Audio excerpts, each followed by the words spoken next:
everybody, and today in this video I'm answering all of your questions that you've been asking on all of my major social media channels. So now is the chance to find out a little bit more about an American who lives in Denmark.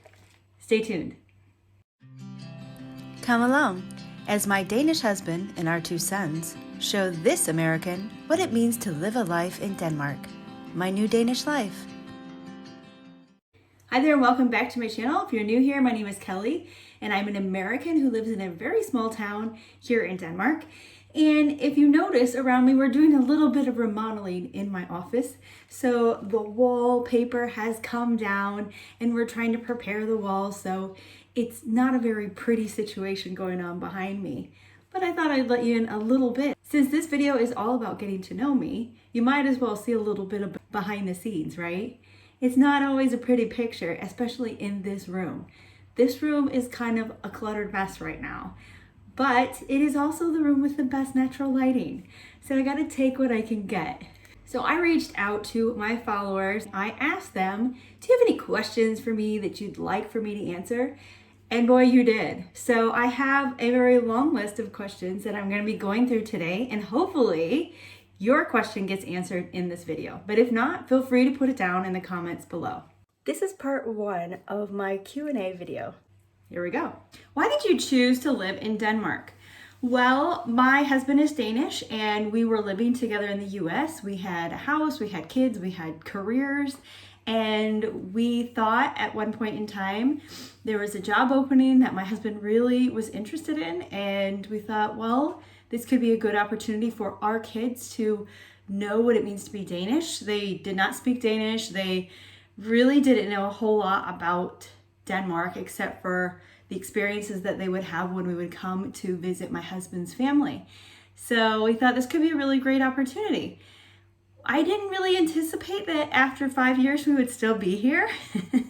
I don't know what I thought, but yeah, it was mostly my husband's job that brought us here to Denmark.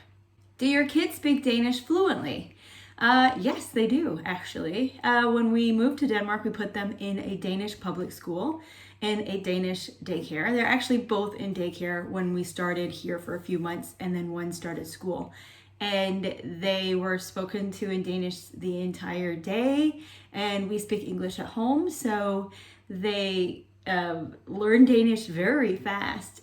Tell me everything, it says. Well, sit back and hopefully some of these questions will get answered and you'll feel that you know everything. If not, like I said, leave me a question down in the comments. And also, if you've not yet subscribed to this video, please consider subscribing. I really would appreciate having you along as a subscriber. My goal this year is to get to 15,000 subscribers, and I really hope you guys can help me get there. What was your life like before your husband in Denmark?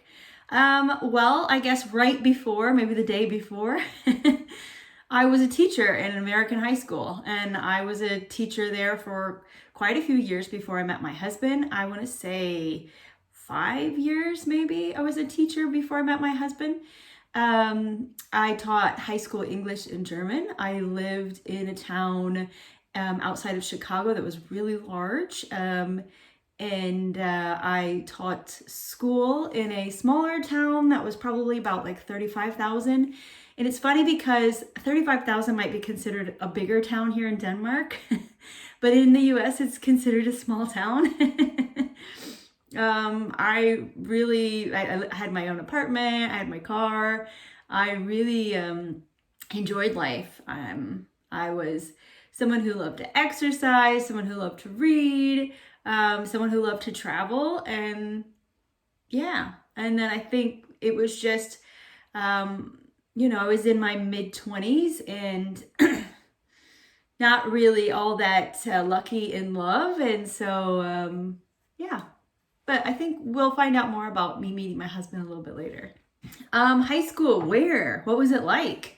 I'm a little curious if you'd be interested in me talking to you about American high schools. I, of course, went to American high school and I taught in American high school for 13 years. So I could give you lots of different stories. I went to 2 high schools as a teenager and I taught in 2 different high schools as a teacher. So I went to high school in Northern Illinois, which is outside of Chicago. Actually, one of the high schools that I went to is actually in that smaller town where I taught my very first 5 years. What was it like? I don't know. I think every high school is so different, but I think really there's a lot of opportunities for you to kind of explore yourself. There are clubs, there are a lot of extra classes, and you get to choose your schedule. So, I mean, you have to take certain classes, but there are some things that you get to choose. Like you want to play music or you want to do art or, you get to pick. And it's more of the experience that you want to have. I know in Denmark it's different because you have special high schools, so you can take classes in a high school that's all about that. But in the US, it's all mixed together and you get to meet like a wide variety of people, and I think it's really great. But let me know if you're interested, and I can make a complete video about American high schools and things like that. How was your upbringing in the USA different than your child's in DK? Wow. Actually, I just made a video about this. It was my American 1980s summer memories versus Denmark, because if I'm being honest, I'm really explaining my childhood memories in the summer versus my children. I don't really talk so much about Denmark though, but I do. I would actually say that my childhood growing up in the 80s was a lot like what my children experience here. And to me, that's nice because there's so many kind of crazy bad things that happen in the US that you really have to be aware of and cautious about as a parent that did not exist, 30 years ago. So I'm seeing that Denmark is a lot like what I remember my childhood being like. So I would say it's similar in a lot of ways, but if you check out that video, you can also see how it's different. But I mean, really, in all of my videos, I talk about it. I have some videos where I talk about the school experience and how it's similar and different, and there are some examples there too. But if you have something very specific you'd like to know, let me know in the comments. What amazes you most about Denmark? Wow, I think the one thing that I really think stands out, if you go to any other country, I've been to a lot of countries, mostly in Europe, and I've noticed how clean it is here. I mean, there are some cities I've been to, like I think Salzburg is extremely like clean. I don't know, that's how I feel, but it just feels so clean here. I mean, it seems that people take care of stuff. The yards always look really nice. I don't know. I mean, but if I compare my yard here to the one that I had in the US, the one in the US looked much better. I don't know. It's so hard to explain, but I think it's because you have a lot of old things here that looks really nice still. I mean, I feel like if I drop something on the ground, I pick it up and eat it. I just feel like it's really clean here, I don't know. How did you meet your husband? Okay, I made a TikTok about this. So if you follow me on TikTok, you maybe have seen it. But I actually met my husband on an online dating app back in 2007. Match.com. And I've heard from some people that that's actually been something that they have here in Denmark. So I'm quite surprised. I wasn't, as a teacher, I always felt like I was a role model. So going out anywhere, I felt that I was still kind of being judged. So I think that's very similar. Like you could get in trouble at your job if you did something in your personal life that didn't reflect what a teacher should be about. And to me, I feel a certain responsibility to be a role model to people, And so I wasn't one to like go out to like places and drink and do all these different things because, yeah, that just wasn't really me anyways. But I think it was difficult to find somebody. And I think I lived in a very large town. It's like, where do you go? And so I went online, and my husband had lived in the US for a couple of months and didn't really know anybody. And I think he did it mostly to kind of make friends. He's very shy. I mean, he had friends at work, but none of them were girls. So yeah, we met that way, and I guess the rest is history. Why do you like DK? Why do you love DK? Why do you dislike DK? Pros, cons versus the USA. Why do you like DK? I think I live in a small town. We have a house. It's very calm here. It's very laid back. It's very hyggelige, right? It's so easygoing. I don't feel a lot of pressure here. So I think that's what I like maybe most about it. What do you love about DK? There are some things I love about like tradition. I love like the holidays that they have. I love like like the idea of having hygge time in the winter, or the idea of singing songs for every single occasion, and it's completely okay. I really like stuff like that. I think Danes could really stress these holidays and traditions a little bit more. I think it's so easy for outside influence to come in because you don't have these Danes say, well, this is what we do. I mean, please feel free, tell us foreigners what it is that you do in Denmark. I mean, chances are we'll do it too, right? So that. What do I dislike about Denmark? I dislike, I don't know, maybe the language. Is there anything about Denmark that my husband explained to me in a wrong way? Oh my God, my husband is from southern Denmark. Need I say more? When we were dating and, he would speak in Danish to his family, I thought, oh, I want to learn a few words here and there. The Danish that he taught me is not the normal Danish. So it's like then when I try to say it to people in other parts of the country, they look at me like I'm speaking some sort of crazy language. And I'm like, this is what my husband said, and my boyfriend at the time. No, no. My husband really has not taught me anything about Denmark unless I ask. He's typical Danish. He doesn't get in your face about things like, here are all the things you need to know. He'll be there. He's a source of information if I ask. Sometimes he has no idea, which isn't very helpful. But yeah, I wouldn't say he really told me anything about Denmark. Yeah, so people who think I've got the advantage because I live in a house of Danes, no. I don't live in a house of people who want to teach you the Danish culture and language. Nah.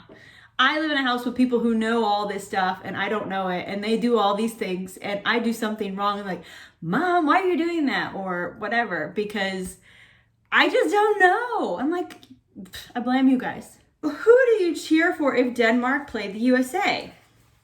I don't know. Let's do swimming because people say like soccer. What if it was soccer?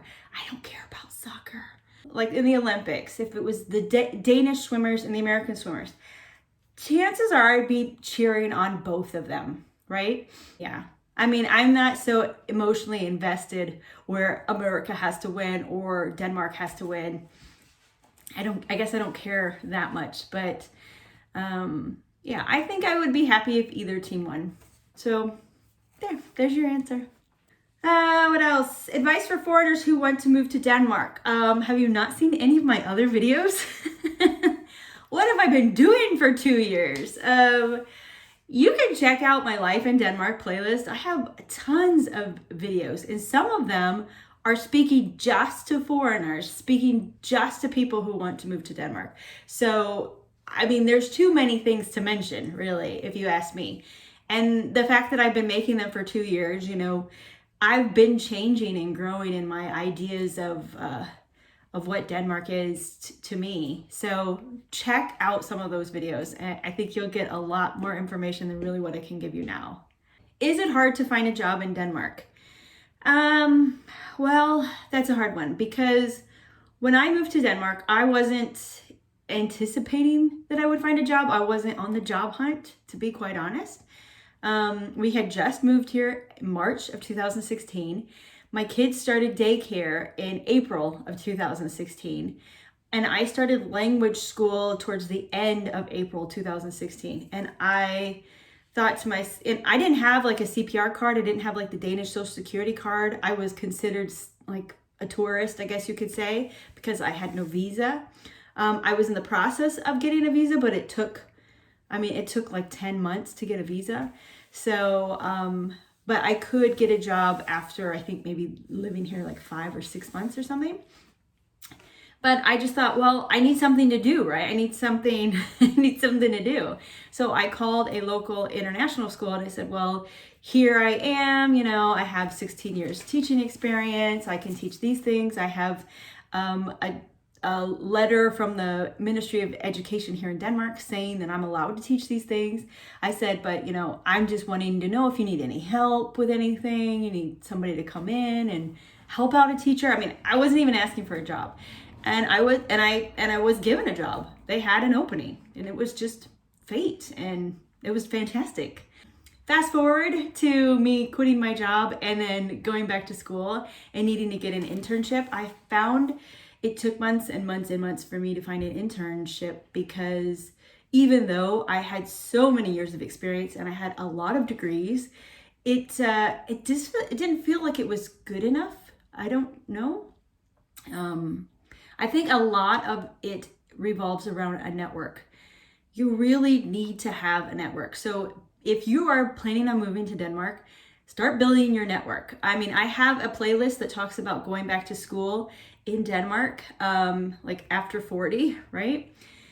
As an international student, and in that playlist, there are some in there about like getting a job and an internship. So that can give you some tips if you're on the hunt. But I think it is quite difficult. Again, I live in a small town. I live in rural Jutland on the peninsula. I think if you lived in Copenhagen, it might be different, but I have heard stories from other foreigners who've lived here for years with like a husband or a wife who has a job here, and they've been applying and like over 200 applications and nothing. So yeah, it might all depend on what it is you do and what Denmark really needs. If they really need your type of career, then you might be in better luck than other people. So I think it is difficult to get a job here. I mean, I know a lot of people who've had a hard time finding a job. So keep that in mind. Why are there military parades at sporting events in the US? I don't think there are. We always have soldiers at our sporting events, baseball especially. Usually there's like, like 3 soldiers holding a flag while we sing the national anthem before every single game. I don't know. It's kind of like, I think it's just a way to show support and show our appreciation. Yeah, so they have like a special guest, I know, at baseball games, and it's usually somebody from the military. But I don't know. That's it. It's just, I don't know, being nice maybe. I don't know. How many days a week did you go to class for your A1 test? How many hours? How many months? Okay, so I started Danish school in the middle of April and I went until the middle of June. So that's 2 months. And then I had off for 2 months for vacation, I guess you could say. And then I took my A1 test. So I think I was in language school 3 times a day. I don't know how many hours a day. I don't know, like 4. And then I took the A1 test. And the A1 test is the first test that you need to take within the first 6 months that you live in Denmark if you're a non-EU resident. Otherwise, you can be sent back to your home country.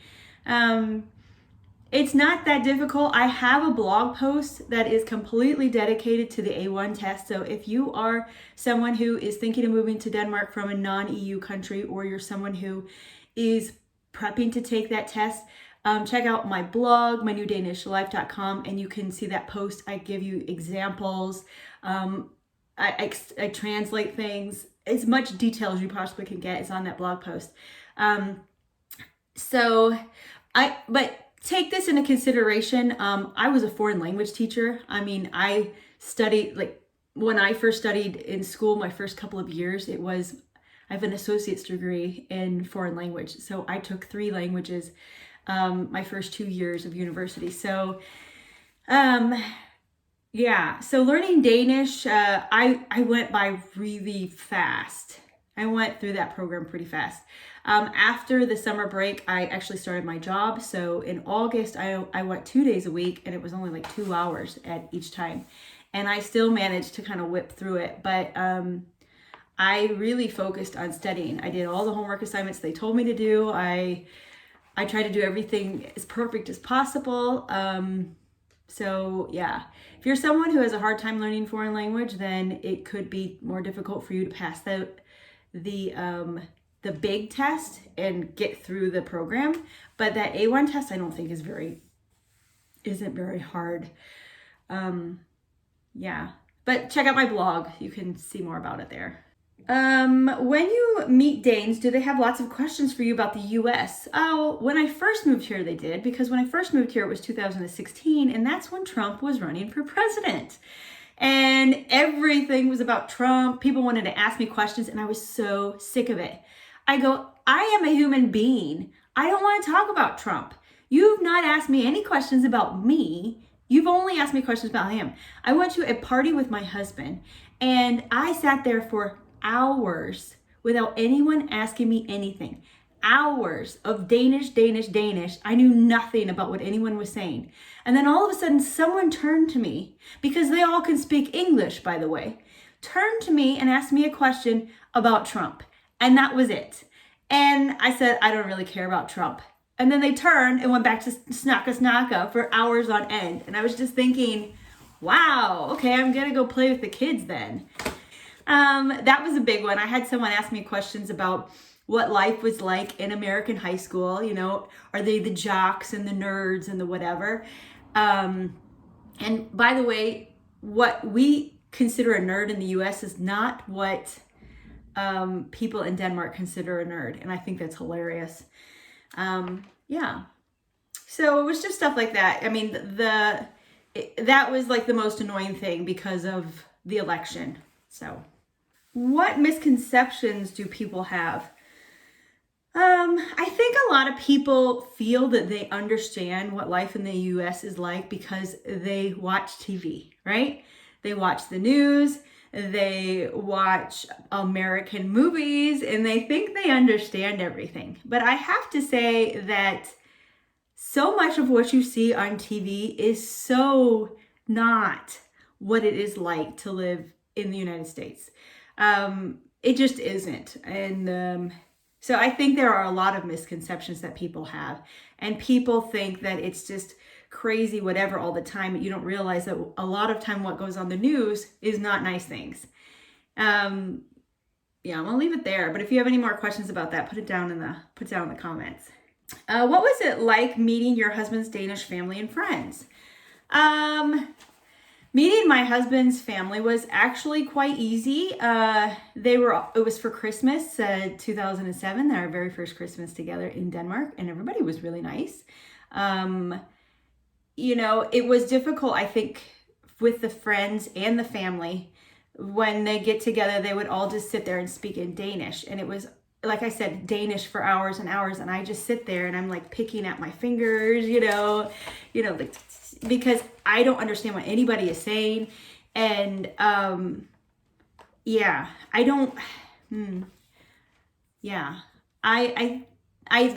was kind of a big culture shock for me. And I would have to say that was probably the only thing that really bothered me.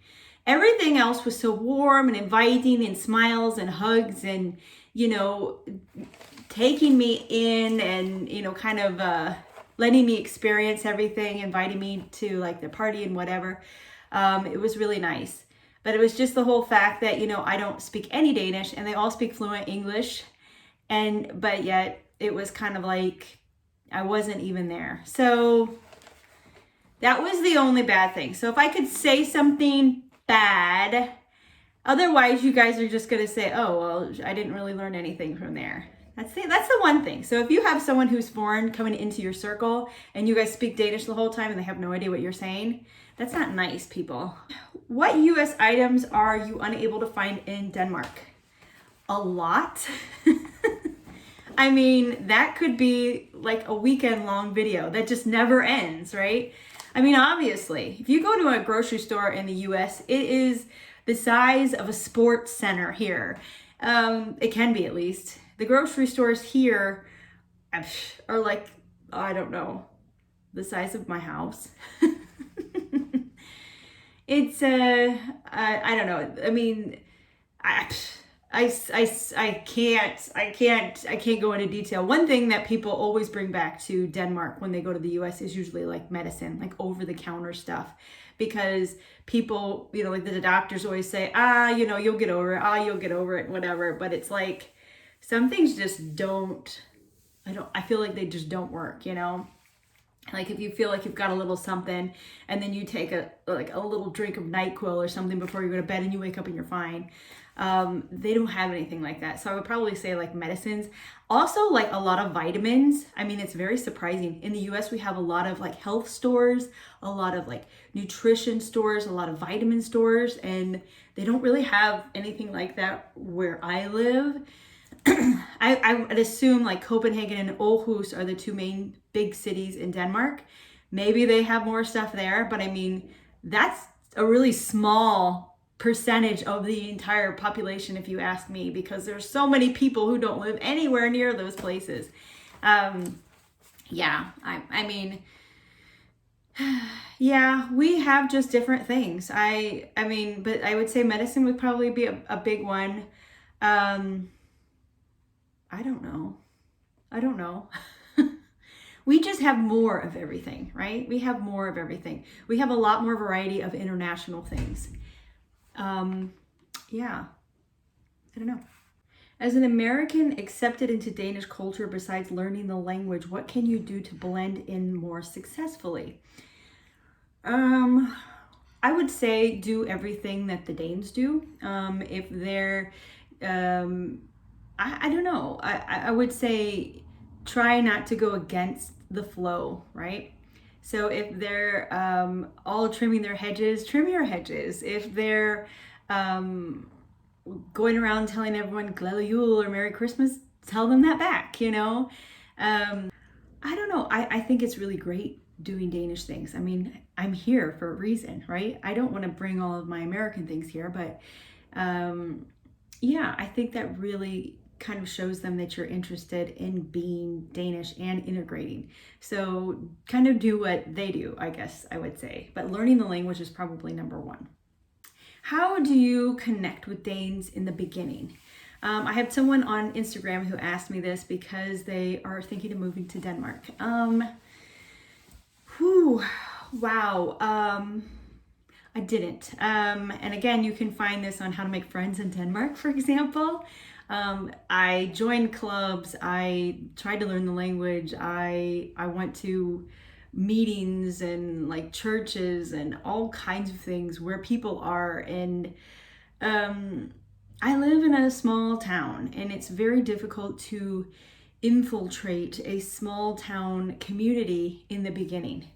In all honesty, if you are in an area where people aren't comfortable with foreigners, like where I live, you really have to wear them down. They just have to get used to your face. I mean, I had a neighbor who gave me a dirty look and just, walked by my house for years until he just got used to me. And now he smiles and waves and talks to me. But I think that if you put all of your expectations and how things are in the very beginning of living here, you're going to be disappointed. You have to realize that this is a marathon and not a sprint. And getting people to accept you in Denmark is going to take time.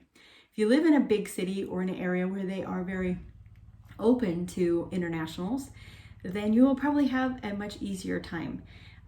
But that does not exist everywhere, unfortunately. Can you get used to having a hedge in the front yard? Somebody asked me this, Molar Antonson on Instagram.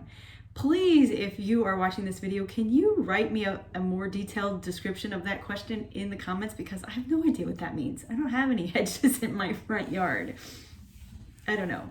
Thank you so much for all of your questions. If you have some that I have not answered, please put them in the comments below, and I would love to answer them for you. Don't forget to check out part 2 of this video also on my channel. Thanks for coming along with this video, and I would love to see you on my blog and checking out some more information about us, and also checking out some more of my videos. Really would appreciate that, and also help me get to 15,000 by clicking on that red button. I hope to see you again, and as always, take care.